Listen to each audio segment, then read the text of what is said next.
पण मग ती गाडी कशी हवे तोडून पलटी झाली आणि मग घसरत गेली आणि गाडी थांबल्यावर जेव्हा आम्ही उभे राहिलो ना, आम्हाला वाटलं की आम्ही जिवंत आहोत, नाहीतर आम्ही खूप घाबरलो होतो.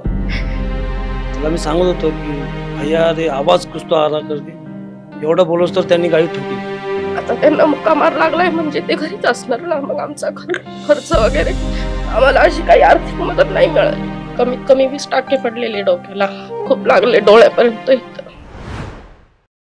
3 दिवसांपूर्वी पुण्यातल्या नवले पुलावर अतिशय भीषण असा अपघात झाला. या अपघातामध्ये जवळपास 8 पेक्षा जास्त लोक दगावले, तर 20 पेक्षा जास्त लोक या सगळ्यामध्ये जखमी झालेले पाहायला मिळतात. यापैकीचे काही लोक आहेत त्यांना आता डिस्चार्ज झालेला आहे, काहींचे ऑपरेशन चालू आहेत, काहींच्या सर्जरी होणार आहेत, काही अजूनही ऍडमिट असलेले पाहायला मिळतात. मात्र या सगळ्यामध्ये सुदैवाने जे वाचले आणि जे आता खरं तर बरे होऊन रुग्णालयातून घरी आलेले आहेत, डिस्चार्ज मिळालाय, असे 2-3 नागरिक माझ्या बरोबर आहेत. त्यांच्याबरोबर बोलून जाणून घेणार आहोत की त्या दिवशीचा हा अपघात नेमका कसा झाला होता, त्यांच्याबरोबर नेमकं काय घडलं होतं. माझ्याबरोबर आत्ताचे दादा आहेत. खरं तर ते ज्या मिनी बसमध्ये होते, ही मिनी ट्रॅव्हलर जी आहे ती पूर्णपणे पलटी मारून पडलेली होती आणि या बसमधले पूर्ण जवळपास 18, 19, 20 लोक जे आहेत ते सगळेच जखमी झालेत. दादा, तुम्ही त्या दिवशी बसमध्ये होतात, तुम्हालाही लागलाय, म्हणजे अगदी त्यांना आता बसता येत नाहीये इतकं लागलेलं आहे, पाठीला वगैरे मुक्का मार आहे मोठा. कसा नेमका अपघात झाला, तुम्हाला कधी कळलं की हा कंटेनर तुम्हाला येऊन धडकणार आहे? आम्ही सगळ्यात शेवटच्या सीटला बसलो होतो आणि त्या गाडीचा आवाज आला, एकदम वेगळा आवाज होता, एकदम ढार. आणि मी माझा समोर माझा भाऊ बसला होता, मग मोठा भाऊ. त्याला मी सांगत होतो की भैया अरे आवाज कुछ तो आ रहा करके, एवढं बोलत तर त्यांनी गाडी ठोकली. तशी गाडी 15-20 फूट असे लांब जाऊन पडली. जेव्हा गाडी थांबली ना, तेव्हा आम्ही उभं राहिलो, माझी बायको आणि मी, आणि माझी बहीण माझ्या पायाखाली होती. म्हणजे सगळं इकडे तिकडे सगळं ओपडझोपड पडलं होतं. मग तिकडची जी लोकं होती, तिथं एक चिकनचं दुकान आहे वगैरे, ते लोक आली पळत आणि त्यांनी मागचा दरवाजा तोडला, खुर्च्या तोडले, मग आम्हाला बाहेर काढलं. आणि तिथं माझ्या भावाची जे आता ऑपरेशन आहे, त्याचा पाय गाडी खाली होता. मग जैन तो हलत होता ना गाडी, त्याला म्हटलं बाई हलू नको, मेरा बच्चे का पैर है वहाँ पर, असं बोलून त्याला थांबवलं मी. मग मी माझ्या बायकोला तिथं बसून आलो. मग तिथनं आलो, मग गाडीत आलो. मग गाडीतनं लोक असे काढत होते सगळ्यांना. आणि 15-20 मिनटं ठोकल्यावर आम्हाला काहीच कळलं नाही. आणि ड्रायव्हर बी चांगला होता आमचा, तो हुशार होता. मग त्यांनी बी गाडी एका साईडला दाबल्यामुळं आम्हाला आम्ही वाचलो, असं झालं ते, बाकी काय नाही. म्हणजे मोठी जीवितहानी नाही झाली, किरकोळ लागण्यावरती ते भागलं गेलं. आणि माझ्या मिसेसला बी ते इथं फाटलेलं आहे आणि त्याला बी 20 टाके पडलेत आणि मला पण मुक्का मार लागलाय. तर मला उठता बसता येत नाही, झोपल्यावर झोप पण लागत नाही रात्रभर. पण तुम्ही इतके सगळे लोक एका गाडीत होतात, तुम्ही नेमके कुठे गेलेला होतात, कुठून येत होतात? माझे जे मोठे वडील होते ना, माझ्या वडिलांचे मोठे भाऊ, ते एक्सपायर झाले होते. मग त्याच्यासाठी आम्ही गेलो होतो. तिथे गेल्यावर ते सगळं 3 दिवसाचं जी पूजा असते तिसऱ्या दिवशी, ते करून आम्ही सकाळी म्हणजे दुपारी 2 वाजता निघालो तिथून. मग येता येता ते ऍक्सिडेंट झाला, असं झालं. म्हणजे हे सगळे तुमचेच नातेवाईक होते, सगळे गाडीमध्ये होते ते? अंदाजे किती लोक होते? आम्ही 15 जण होतो आणि पोरं धरून असे 18-20 जण होतो आम्ही. आमचं गाव पाटण, पिंपळशी म्हणून आमचं गाव आहे, तिथले आम्ही प्रॉपर. मग तिथनं येत होतो आम्ही आणि हा असा अपघात झाला. आमचं ते ॲक्सिडेंट झाला ना, तिथं आमचे मोबाईल वगैरे बी गेलेत. आणि माझी बहीण आहे, ती माझी मोठी बहीण आहे ना, त्याच्या कानातलं सोन्याचं तुटून पडलं आहे. आणि एका बहिणीचं बॅगेतनं पैसे गेलेत. आणि लोक तर एवढे निर्दय झाले की जे लोक मेलेत त्यांच्या बी हातातनंच अंगठ्या वगैरे काढून घ्यायला लागलेत. त्याचे व्हिडिओ पण आलेले आहेत भरपूर.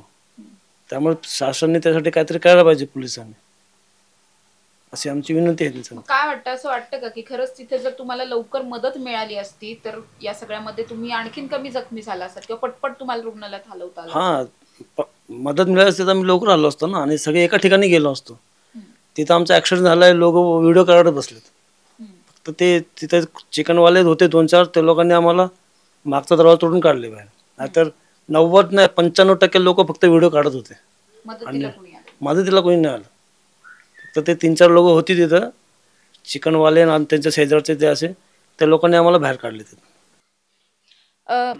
तुम्ही मला सांगा, खरं तर तुमची पूर्ण फॅमिली त्या सगळ्यामध्ये होते आणि सुदैवाने तुम्ही दुसऱ्या दिवशी आलात, हो. म्हणून तुम्हाला काही झालं नाही. मात्र हो. तुमच्या घरातले आता नेमके किती लोक ऍडमिट आहेत आणि काय? आता माझ्या घरातले माझे वडील, माझी मिसेस, माझी आई हे तिने पण हॉस्पिटलमध्ये होते काल.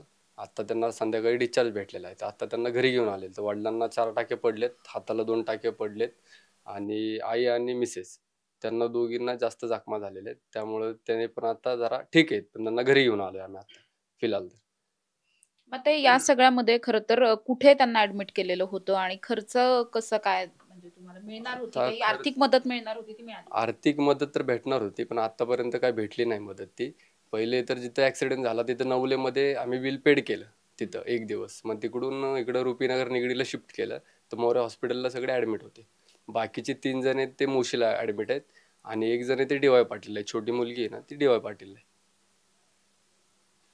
नक्कीच या सगळ्यामध्ये माझ्याबरोबर एक ताई सुद्धा आहेत ज्यांच्या डोक्याला प्रचंड लागलेलं आहे, कपाळाला लागलंय, त्यानंतर डोळा म्हणजे अगदी थोडक्यात बचावला असं आपण म्हणू शकतो. त्यांच्याशी बोलणार आहोत. ताई, तुम्ही त्या दिवशी कुठे बसलेला होतात, कुठल्या सीटवर बसला होतात आणि जेव्हा तुम्हाला लागलं तेव्हा म्हणजे कधी तुम्हाला हे कळलं की इतकं गंभीर स्वरूपाची जखम झाली असेल? आम्ही त्या गाडीमध्ये माझे मागच्या सीटवर बसलेलो होतो आणि एकदम जोरात धक्का बसला आम्हाला मागून ट्रकचा, त्या ट्रेलरचा, काय ते कंटेनर. आणि आमची गाडी एकदम अशी हवेत उडली. आम्ही एकदम घाबरून गेलो. आम्हाला काहीच कळलं नाही काय झालं आमच्या बरोबर. आम्हाला वाटलं आता आमचं काहीतरी बरं वाईट होईल. पण मग ती गाडी कशी हवेत उडून पलटी झाली आणि मग घसरत गेली आणि थांबली. आणि गाडी थांबल्यावर जेव्हा आम्ही उभे राहिलो ना, आम्हाला वाटलं की आम्ही जिवंत आहोत, नाहीतर आम्ही खूप घाबरलो होतो. आणि मग काही लोकांनी आम्हाला दरवाजे वगैरे तोडून बाहेर बाहेर काढलं. आणि मला खूप लागलं होतं इथं खून. माझं पूर्ण ओढणी आहे ना, रक्ताने पूर्ण भरली होती माझी ओढणी. आणि मग आम्ही जरा म्हणजे बाहेर आलो, बसलो. कुणी आम्हाला पाणी दिलं, कुणी विचारलं. मग एक लेडीज मला हॉस्पिटलमध्ये घेऊन गेली आणि माझ्याबरोबर कोणीच नव्हतं. हे दुसऱ्या लोकांना वाचवत होते, माझे मिस्टर पण. मग ते सगळं टेन्शनच होतं आम्हाला. मग आम्ही हॉस्पिटलमध्ये, मला नवलेमध्ये एक लेडीज घेऊन गेली स्कूटीवर, मग पल्स हॉस्पिटलमध्ये. आणि मग तिथं मला कमीत कमी 20 टाके पडलेले डोक्याला, खूप लागले डोळ्यापर्यंत इथं. आणखी बऱ्याच लेडीज होत्या तुमच्या गाडीमध्ये, काही लहान मुलं सुद्धा होती. त्यांची परिस्थिती आता नेमकी कशी आहे? आहेत, कुणी जखमी आहे, कुणाला काही ऑपरेशन, कुणाचं काही ड्रॉड वगैरे, काही ना काही खरचटलंय, काही म्हणजे प्रत्येकाला काही ना काही लागलेलं आहे, दुखापत झालेली सगळ्यांनाच. तुमचा किती खर्च झाला ह्या सगळ्या ट्रीटमेंटचा?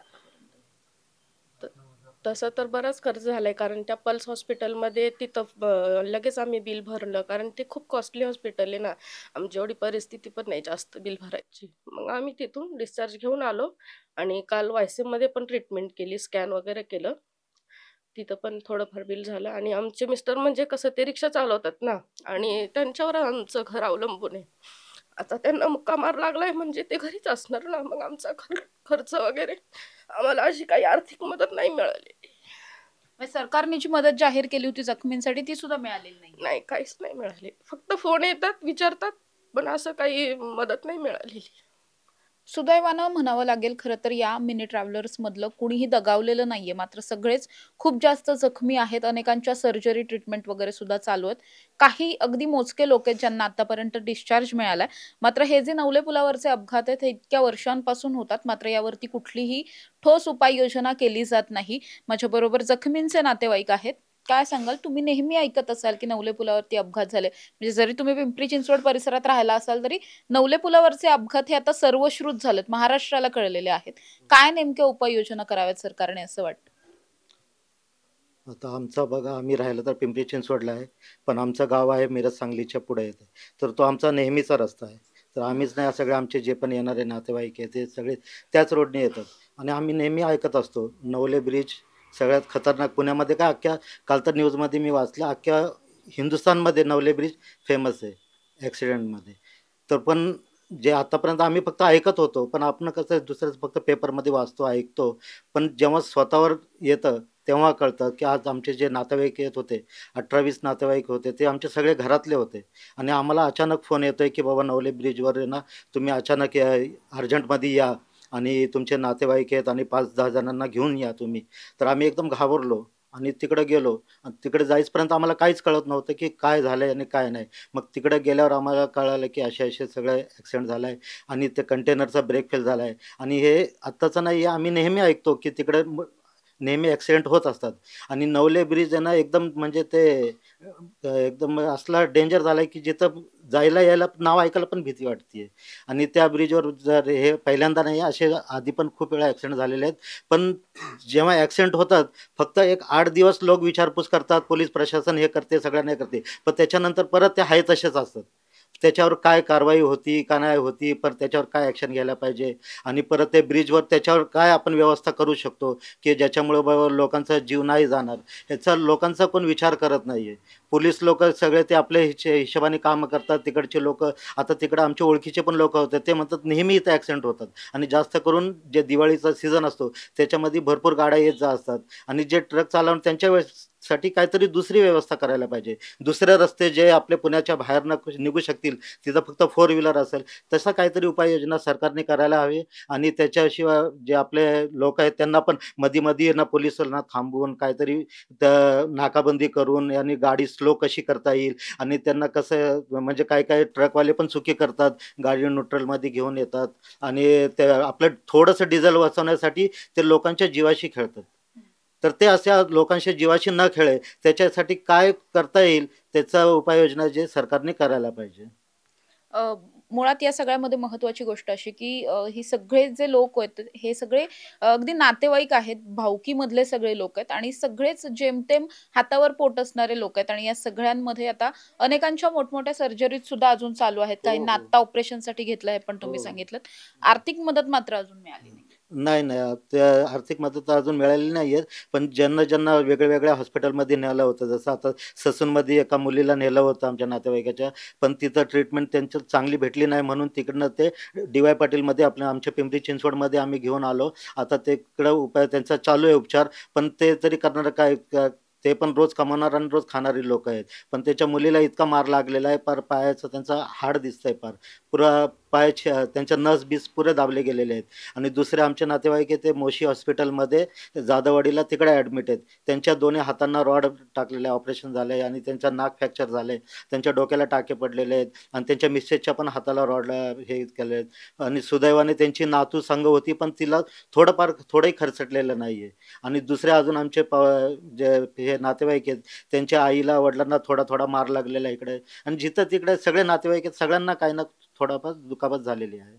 आणि आमच्या घरी माझे साडू आहेत आणि माझी मेहुणी आहे. मेहुणीला 20 टाके पडलेले आहेत. आणि माझे साडू आहेत त्यांना जबर मुका मार लागला आहे. पहिल्या दिवशी तर त्यांना काही कळालं नाही, त्यांनी उलटं उठून दुसऱ्यांना मदत केली त्यांनी. पण दुसऱ्या दिवशी जेव्हा घरी आले आणि सकाळी उठले तर त्यांना त्रास जाणवायला चालू झाला. आता 2 दिवस झाले त्यांना उठता बसता येत नाहीये. नक्कीच या सगळ्यामध्ये खरं तर सुदैवाने तुमच्या कुटुंबातलं कुणी गेलं नाही, मात्र अनेकांची कुटुंब या सगळ्यात उद्ध्वस्त झाली. जवळपास 4-5 कुटुंब आहेत ज्यांच्या घरातली लोक गेलीत आणि ही सगळी कुटुंब उद्ध्वस्त झालेत. सरकारकडे काही मागणी कराल का या सगळ्यावरती कुठली ठोस उपाययोजना करण्यासाठी? हो, सरकारला हीच विनंती आहे की बाबा आता आमच्या फॅमिलीतले सगळे वाचले, त्यांना जास्त दुखापत तर झाली आहे पण एवढी गंभीर नाही आहे की ज्यांचे घर जसे दुसरे गाड्या आहेत ते पलटी झाले. एक कारमधले ते अख्खी फॅमिली ज्याच्यामध्ये लहान मुलं पण होती. आता त्यांचं काळावर जे आळा घालतं म्हणतात नाही का, आता ते ह्या दुनियामध्ये नाही आहेत. पण त्यांच्या घरच्यांना कसं वाटत असेल, त्यांचं घर तर तिकडनं जवळच होतं, फक्त 5-10 मिनिटासाठी त्यांचा ॲक्सिडेंट झाला आहे. मग त्याच्यातलं कोणीच वाचलं नाही. आणि दुसरी एक गाडी होती त्याच्यातले पण गेले, ते ड्रायव्हर किन्नर पण गेले. तर एवढा त्यांचं हे झालं आहे की आपण त्याचे विचार पण करू शकत नाही. सरकारला काही आवाहन करायला सरकारला आव्हान सगळ्यात आधी आहे की जे झालं ते गेलं, ह्याच्या पुढं असं काही घडू नये ह्याच्यासाठी त्यांनी उपाययोजना करावे. आणि ज्यांचं नुकसान झालंय त्यांनी आर्थिक मदत करावी.